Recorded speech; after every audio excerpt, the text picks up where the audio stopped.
کربلا کی جنگ 10 محرم 61 ہجری بمطابق 9 یا 10 اکتوبر 780 عیسوی کو موجودہ عراق میں کربلا کے مقام پر پیش آیا۔ یہ جنگ نواسہ رسول حضرت امام حسین ابن علی، ان کے حامیوں اور رشتہ داروں کے ایک چھوٹے سے گروہ حسین ابن علی کے ساتھ 92 ساتھی، کچھ غلام، 22 اہل بیت کے جوان اور خاندان نبوی کی کچھ خواتین اور بچے شامل تھے، اور اموی ظالم حاکم یزید اول کی ایک بڑی فوج کے مابین ہوئی، جسے حسین ابن علی نے تسلیم کرنے سے انکار کر دیا تھا۔ اس جنگ میں اموی خلیفہ یزید اول کی فوج نے پیغمبر اسلام حضرت محمد صلی اللہ علیہ وآلہ وسلم کے نواسے حسین ابن علی اور ان کے رفقا کو لڑا کر شہید کیا۔ حرم حسین کے خیموں کو لوٹ لیا گیا اور باخر آگ لگا دی گئی۔ عمر بن سعد کی فوج نے کربلا کے صحرا میں مقتولوں کی لاشیں چھوڑ دیں۔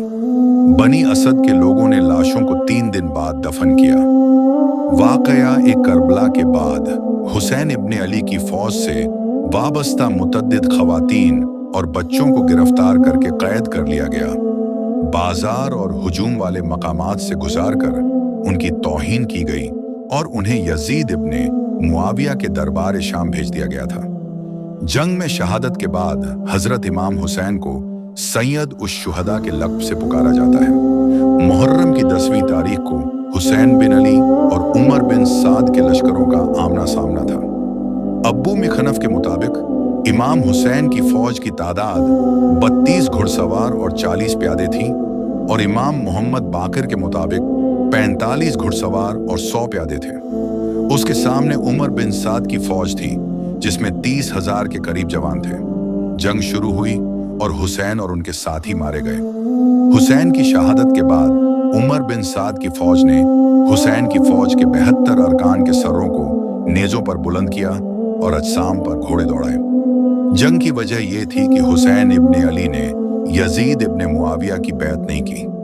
حسین ابن علی یزید ابن معاویہ کی حکومت کو غیر قانونی، ناجائز اور غیر شرعی سمجھتے تھے، جو حسن مصطبہ اور معاویہ ابن ابی سفیان کے درمیان ہوئے صلح معاہدے کے خلاف یزید کو وراثت میں ملی تھی۔ کربلا کی لڑائی کو واقعہ الطف کہا جاتا ہے۔ واقعہ کربلا کو اسلامی تاریخ کی ایک متنازع لڑائی سمجھا جاتا ہے، کیونکہ اس لڑائی کے نتائج اور تفصیلات سے سیاسی، نفسیاتی اور نظریہ مضامین تھے، جو آج بھی عصر حاضر تک تنازع کا شکار ہے، کیونکہ یہ مارکہ ان حقائق کے سلسلے میں سب سے نمایاں واقعہ ہے جس نے سنیوں اور شیعوں کے مابین تعلقات کو تشکیل دینے میں ایک اہم کردار ادا کیا تھا۔ پوری تاریخ میں جنگ کربلا اور اس کی لمحاتی تفصیلات شیعوں اور ان کی سب سے اہم ثقافتی بنیادوں میں سے ایک علامت بن گئی۔ محرم 10 یا عاشورہ، جس دن یہ جنگ ہوئی، شیعوں کے ذریعے مظلوم پر مظلوموں کا انقلاب اور اس دن تلوار پر خون کی فتح کی علامت بن گیا۔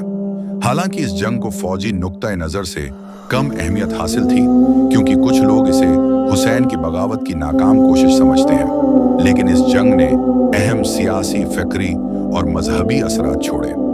انقلابات الحسین شیعہ ثقافت کے انقلاب کے مرکزی عناصر کی حیثیت اختیار کر گیا، اور جنگ، اس کی تفصیلات اور نتائج شیعوں کے لیے ایک عظیم روحانی قدر کی نمائندگی کرتے ہیں، جو جنگ کربلا کو ناانصافی کے خلاف سیاسی انقلاب تصور کرتے ہیں، جبکہ کربلا میں واقعہ حرم الحسین شیعوں کے لیے ان کے عقیدت مندوں کی زیارت کا مقدس مقام بن گیا، اور ساتھ ہی ان کی قبر پر حاضری کے دوران خصوصی دعاؤں کی تکرار بھی۔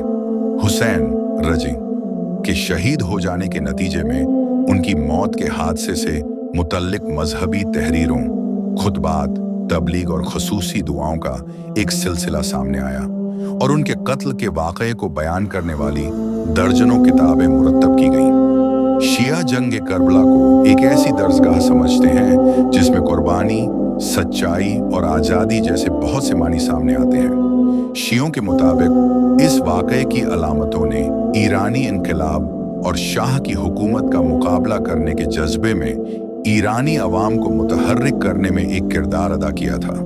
خاص طور پر عاشورہ کے دوران تہران اور مختلف ایرانی شہروں میں ہونے والے لاکھوں مظاہروں میں